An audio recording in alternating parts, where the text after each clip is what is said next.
si Jade Buhoy, hatid sa inyo ang mga pinakamainit na balita sa bansa dito sa News Force. Sa ulo ng mga balita, DFA at China nagkasundo na bawasan ng tensyon sa West Philippine Sea. NSC at DND walang nakikitang banta sa isiniwalat ni Senator Amy Marcos sa ukol sa hypersonic missiles ng China. Incoming DepEd Secretary Senator Angara, pag-aaralan ng pagtataas ng sahod ng mga guro sa pampublikong paaralan. Comelec NBI, sani puwersa kontra hackers sa 2025 polls. Ilang OFWs balik Pilipinas dahil sa gang violence sa Haiti.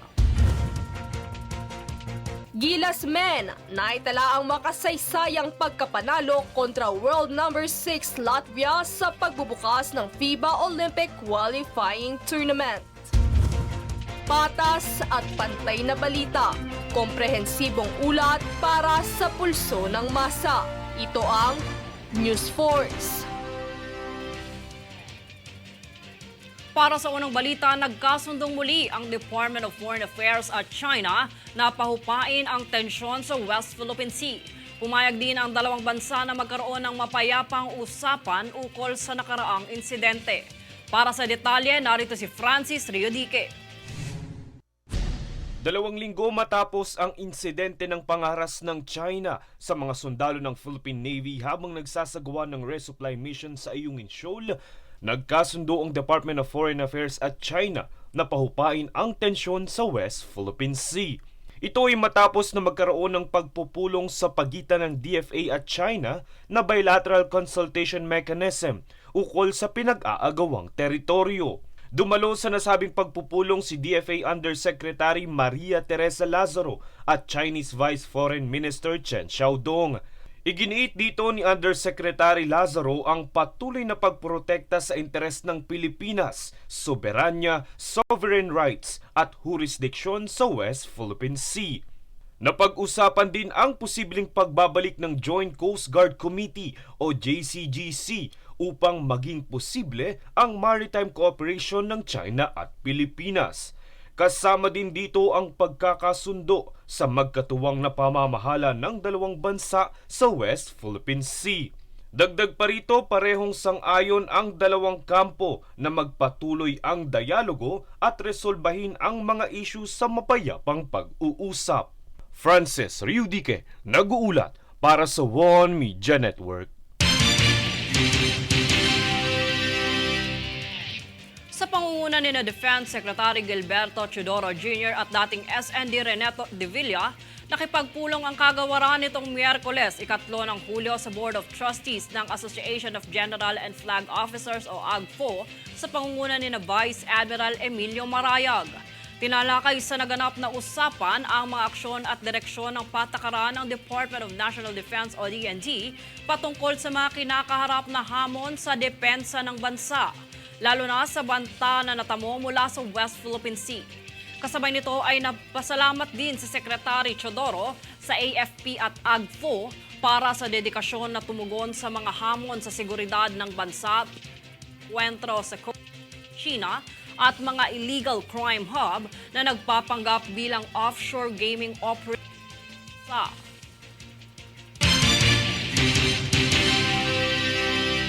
walang nakikitang banta ang National Security Council at Department of National Defense sa ipinahayag ni Senator Amy Marcos na mga nakaambang hypersonic missiles ng China sa Pilipinas.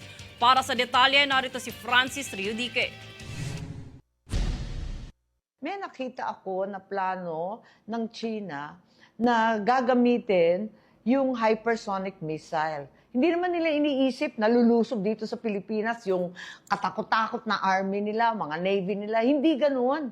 Ang plano, air. At ang plano yung hypersonic missile at nakatakda na yung 25 na target nila. Ito ang kamakailang isiniwalat ni Senator Amy Marcos sa isang social media post. Hindi nilinaw ng senador kung saan nagmula o nakita ang planong ito ng China. Ngunit lubha niya itong ikinabahala dahil sa umano'y mga hypersonic missile ng China ay hindi umano kayang depensahan ng Estados Unidos na kaalyado ng Pilipinas. Tingin ng China, talagang kumampi na tayo sa kalaban nila. Magbigay tayo ng 17 base militar sa pakiwari nila, yung EDCA sites. Dahil dito, target umano ng mga hypersonic missiles na ito ang mga Enhanced Defense Cooperation Agreement o EDCA sites. Ang nasabing EDCA sites ay ang magkatuwang na base militar ng US at Pilipinas. Ayon sa Armed Forces of the Philippines o AFP, sineseryoso nito ang pahayag ng senador at nakikipag-ugnay na ito upang malaman ang ibang detalye. Handa umano ang AFP na umaksyon para protektahan ang seguridad ng bansa. Samantala, ayon naman sa National Security Council at Department of National Defense, walang nakikitang banta sa bansa ang mga nabanggit na umano'y hypersonic missiles ng China. Ayon kay NSC Assistant Director Jonathan Malaya, hihingiin din ng ahensya ang iba pang impormasyon ukol sa sinabi ng senador dahil hindi nito alam ang nasabing bantang ito ng China. Francis Riudique, nag-uulat para sa One Media Network. Inanyayahan ng National Economic and Development Authority o NEDA ang lahat ng mga empleyadong nais magtrabaho part-time ukol sa pagsagot ng survey na naglalayong malaman kung ilang oras nga ba ang nararapat rito. Ang survey na ito ay bahagi ng pagbabalangkas ng tulong para sa bayan o TPB plan para malaman ang saloobin ng Pilipino sa pagsasabatas ng karampatang oras.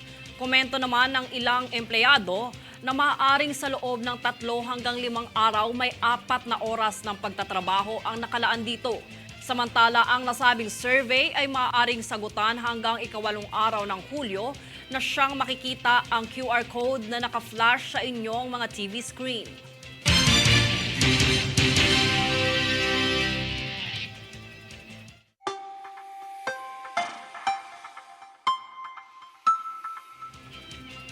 Sa ating hulat panahon, nananatiling apektado ng Intertropical Convergence Zone o ITCZ ang Palawan kung saan aasahan ang maulap na kalangitan na may kalat-kalat na pag-ulan rito. Gayon din sa Caraga at Davao Region, ngunit dulot naman ng Eastern Leaks. Hagyang pulupulong mga pag-ulan naman sa Cagayan Valley, Aurora, Quezon, Bicol Region at Eastern Visayas at posibleng flash floods pa rin sa Metro Manila at natitirang bahagi ng bansa.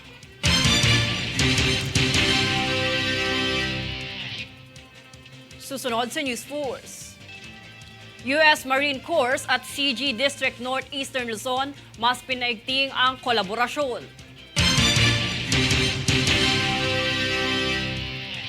Babaeng Vietnamese national inaresto matapos mag-amok sa NAIA.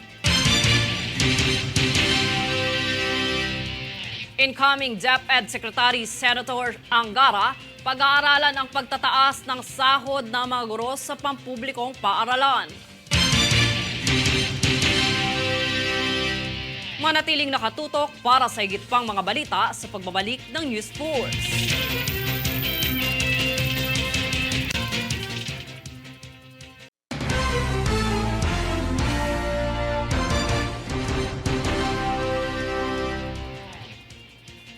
Ayon kay incoming DepEd Secretary Senator Sonny Angara, suportado niya ang pagpapataas ng sahod sa mga guro sa pampublikong paaralan.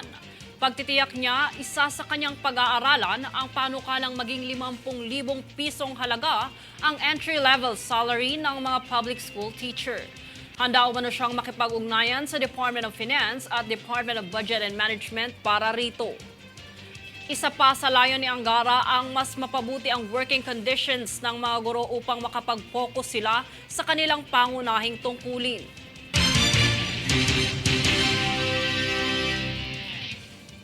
Sa pamumuno ni CJ Captain Ludovico Librilla Jr., kasama ang National Maritime Center ay pinaigting ng Coast Guard District Northeastern Luzon ang ugnayan nito sa U.S. Marine Corps. Ang kaganapang ito ay layong pahusayin ang pakipagtulungan sa pagitan ng dalawang organisasyon, lalo na sa pagsasanay at pagsulong ng teknolohiya. Itinuring din ng distrito ang kaganapan bilang isang tanda sa patuloy na kolaborasyon sa pagitan ng PCG at US Marine Corps na nakatakda ng yukto para sa mga hinaharap na hakbangin na makakatulong sa regional maritime security at stability.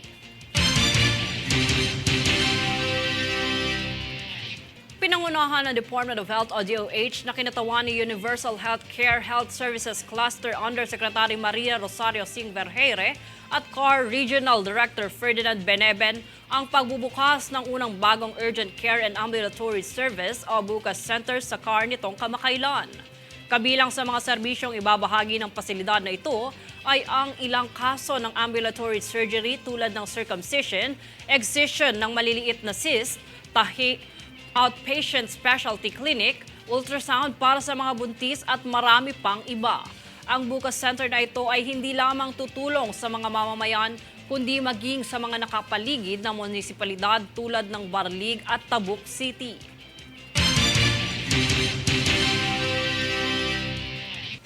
Sa pagdiriwang ng National Blood Donors Month ngayong Hulyo, ay nakiisa ang Philippine Red Cross o PRC kung kaya't ipinabati nito sa publiko ang kahalagahan ng pagdodonate ng dugo. Yan ang balitang hatid ni Daniza Lopez.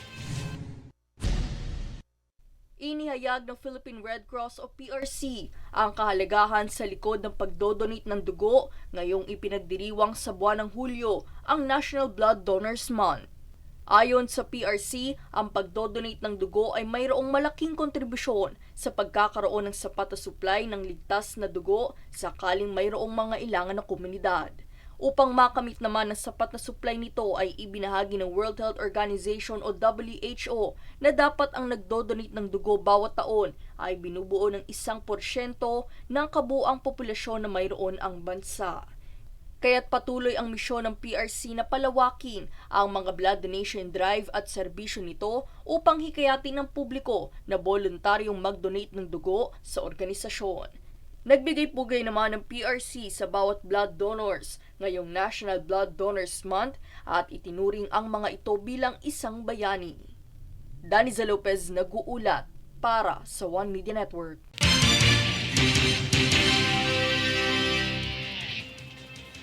Kumpirmadong peke ang DSWD News Updates na page sa Facebook kung saan mayroon itong higit 400,000 tagapagsunod. Ang balitang yan, alamin muli mula kay Daniza Lopez. Itinuring peke ng Department of Social Welfare and Development o DSWD ang isang social media Facebook page na nagngangalang DSWD News Update. Ito'y mayroong 438,000 tagapagsunod kung saan nagpapaskil din ito ng mga fake news kung tawagin ng DSWD.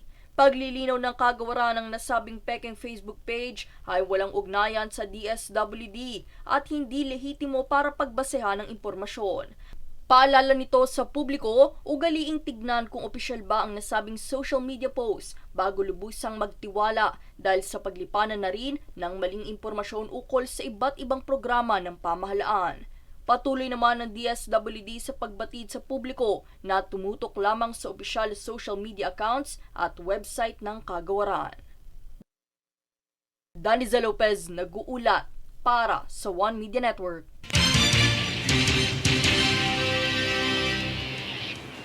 Matagumpay na nailipat sa Sablayan Prison and Penal Farm ang mga Persons Deprived of Liberty o PDLs na galing sa New Bilibid Prison o NBP. Ang 500 PDLs ay inilipat upang tugunan ang overcrowded na bilangguan at para na rin sa kapakanan ng bawat inmate.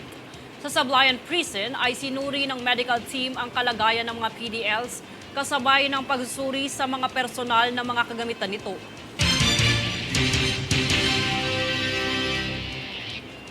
Nag-amok at nanakit ng mga tauhan ng Bureau of Immigration sa tanggapan ng Ninoy Aquino International Airport o NAIA ang isang babaeng Vietnamese kamakailan. Para sa buong kaganapan, tungayan ang ulat na ito. May kamakailang insidente ng pagwawala ang naganap sa Ninoy Aquino International Airport o NAIA kung saan ang isang Vietnamese national na babae ang nag-amok at nanakit ng mga tauhan ng Bureau of Immigration o BI. Ang babae ay kinilala bilang si Van T. Van na nagnais magtungong Hanoi. Ngunit noong ininspeksyon na ay agresibo niyang hinablot ang kanyang pasaporte sa tauhan ng immigration at naglupasay sa sahig habang naghuhumiyaw. Ayon sa BI Border Control and Intelligence Unit, kinailangan nila ang tulong ng Philippine National Police o PNP sa paliparan upang mapatahan ang pagwawala nito. Matapos nito, agad na itinungo sa head office ng Intramuros ang Vietnamese para sa kanyang paghuhukom at inilipat sa tanggapan ng Camp Bagong Diwa upang hintayin ang kanyang nalalapit na deportasyon. Jade Buhoy, nag-uulat para sa One Media Network.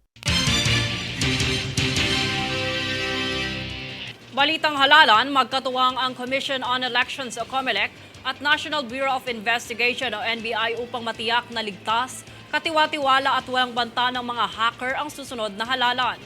Target umano ng parehong ahensya na magtulungan sa paglaban sa anumang cybersecurity threat at hacking sa pamamahala.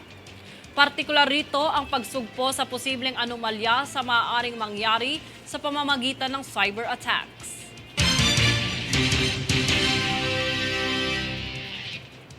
Susunod sa News Force. PCG at PNP-MG kinumpiska ang higit sa 700,000 halaga ng iligal na sigarilyo sakay ng Roro sa Sulu. Ilang OFWs balik Pilipinas dahil sa gang violence sa Haiti.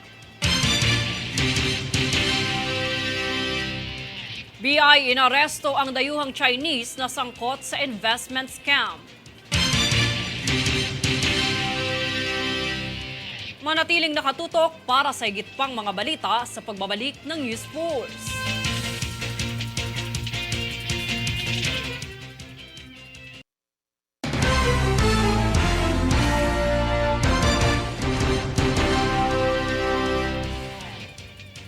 Limang Pilipino ang nakabalik na ng Pilipinas matapos maapektuhan ng lumalalang karahasan sa Haiti. Hiniling ng mga overseas Filipino workers na ito na makauwi na ng bansa na tinugunan ng Department of Migrant Workers o DMW sa pamamagitan ng DMWD Action Fund. Ito umano ang unang batch mula sa 40 OFWs na nagnanais umuwi ng bansa dahil sa gang violence sa bansang Caribbean.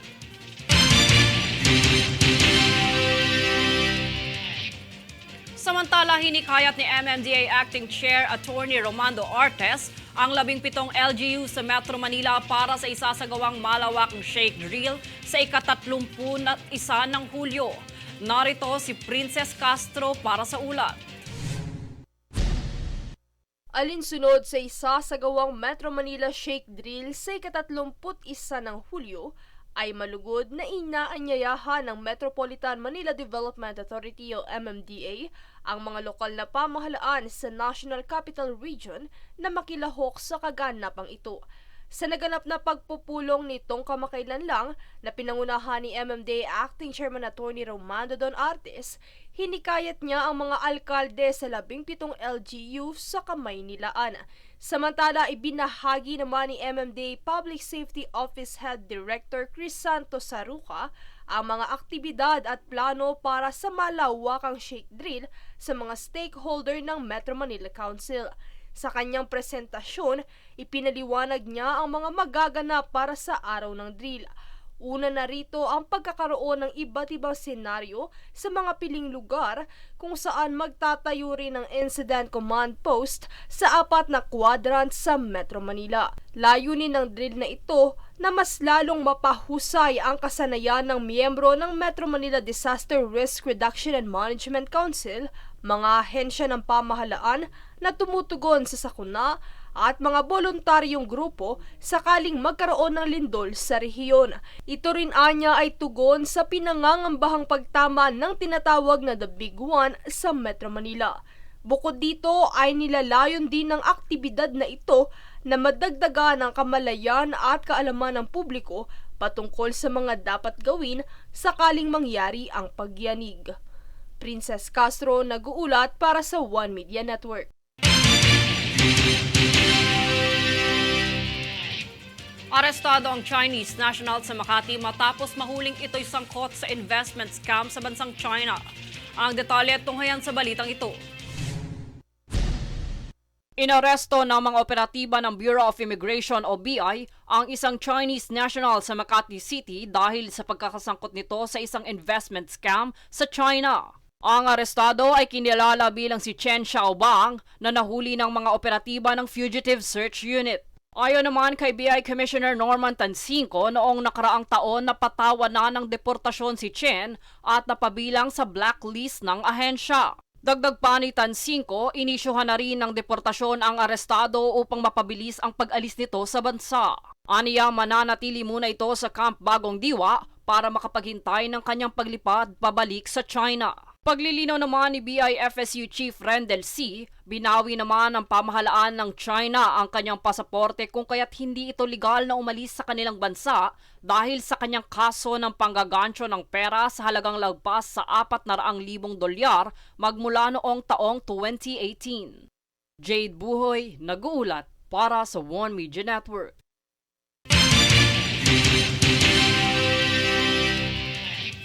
Nakumpiska sa pinagsamang operasyon ng Coast Guard Sea Marshal Unit Southwestern Mindanao kasama ng Coast Guard Station Western Sulu at PNP Maritime Group ang 6 na kahon na naglalaman ng 50 rims at 5 natatakpan ng mga sako na naglalaman naman ng 70 rims ng Platinum brand ng mga sigarilyo sakay ng isang Roro o passenger vessel. Ayon sa ginawang inventaryo at dokumentasyon ng mga otoridad noong ika-28 ng Hunyo, nasa tinatayang higit 700,000 piso ang halaga ng mga sigarilyo. Pinangunahan naman ng PCG at PNP-MG ang disposisyon ng mga kontrabando at na-turn over na ang mga ito sa Bureau of Customs noong ika-unang araw ng Hulyo.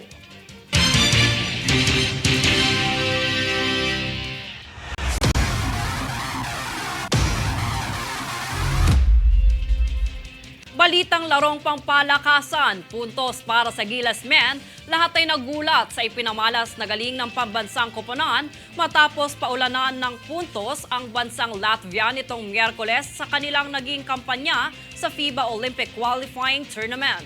Ang buong kaganapan alamin sa ulat ni Princess Castro. Gumawa ng kasaysayan ng Gilas Pilipinas men's team nitong Miyerkules, ika-3 ng Hulyo matapos daigin ang world number 6 Latvia sa FIBA Olympic Qualifying Tournament, home court ng Riga, Latvia. Unang quarter pa lang ay nagpaulan na ng puntos ang power forward ng team na si Justin Brownlee. Samantala, hindi rin nagpapigil ang small forward na si CJ Perez sa kanyang buzzer beater point sa pamuklat na quarter ng game. Sa halftime ng game naman, lamang ng 16 na puntos ang Pilipinas sa score na 54-38. Bagamat sinubukang humabol ng Latvia sa Filipino Hoopers, hindi hinayaan ng Gilas na lumamang ang kalaban at pinanatili ang malayong agwat sa kartada hanggang sa final quarter ng laro. Tinapos ng Gilas ang laban sa score na 89-80. Ang pagkapanalong ito ng Gilas ang tsansa nilang makabook ng ticket para sa Paris Summer Olympics 2024. Ngunit hindi pa rin nagpapakampante ang grupo at kinakailangan pang humarap sa ilang kupunan para sa secured spot sa Olympics. Naitala bilang best performer sina Justin Brownlee na may 26 points, 9 rebounds at 9 assists. Kai Soto na may 18 puntos at 8 rebounds. Dwight Ramos na may 12 puntos, Junmar Fajardo na may 11 at Chris Newsome na nakapagtala ng 10 puntos. Sa pamumuno ni head coach Tim Cone, ito ang unang pagkakataon na nanalo ang Pilipinas sa European team makaraan ng 64 na taon. Samantala, ang qualifying tournament na ito ay umarangkada nitong ika-2 ng Hulyo na magtatapos sa ika-7 ng buwan. Princess Castro, nag-uulat para sa One Media Network. At narito ang recap ng mga nagbabagang balita ngayon. Sa ulo ng mga balita, DFA at China nagkasundo na bawasan ng tensyon sa West Philippine Sea. NSC at DND, walang nakikitang banta sa isiniwalat ni Senator Amy Marcos sa ukol sa hypersonic missiles ng China. Incoming DepEd Secretary Senator Angara, pag-aaralan ng pagtataas ng sahod ng mga guro sa pampublikong paaralan. Comelec NBI, sani puwersa kontra hackers sa 2025 polls. Ilang OFWs balik Pilipinas dahil sa gang violence sa Haiti. Gilas Men, naitala ang makasaysayang pagkapanalo kontra world number 6 Latvia sa pagbubukas ng FIBA Olympic Qualifying Tournament. Patas at pantay na balita, komprehensibong ulat para sa pulso ng masa. Ito ang News Force. At yan ang pinakamainit na mga balita ngayong araw. Manatiling nakatutok sa aming mga ulat at updates sa aming Facebook page, facebook.com/OneMediaNetwork. Ako si Jade Buhoy at itong News Force.